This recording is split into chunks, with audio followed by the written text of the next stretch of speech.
হযরতে মাইজ ইবনে মালিক নামে একজন সাহাবী জিনা করছে। আল্লাহ নবীর কাছে এসে বলছি, ইয়া রাসূলুল্লাহ কাদ জানাইতু, আমি জিনা করে ফেলেছি। আল্লাহ নবী ফালতাফাতা, অন্যদিকে চেহারা ফিরাই দিয়েছেন।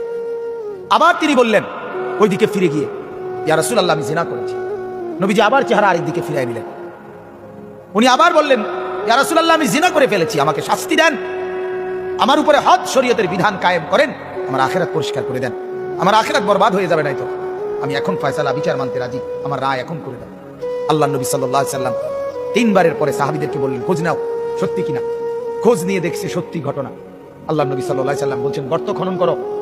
গর্ত খনন করছে। ওই সাহাবীকে গর্তের মাঝখানে কোমর পর্যন্ত দাঁড় করাইয়া বাকি সাহাবীদেরকে বলছে তাকে পাথর মেরে হত্যা করো। মুসলিম শরীফের হাদিস, একেবারে বিশুদ্ধ হাদিস। যখন পাথর মেরে হত্যা করছে তখন পাথরের আঘাতের কারণে ওনার শরীর থেকে রক্তের ছিটা একজন সাহাবীর গায়ে আয়সা লাগছে। ওই সাহাবী তখন একটু বিরক্ত হয়েছে। বিরক্ত হইয়া বলছে, আহ, এক নাফরমানের রক্ত লাগবে, এক বদকারের রক্ত গায়ে লাগবে তো, মানে এরকম একটা বিরক্তি দেখাইছে।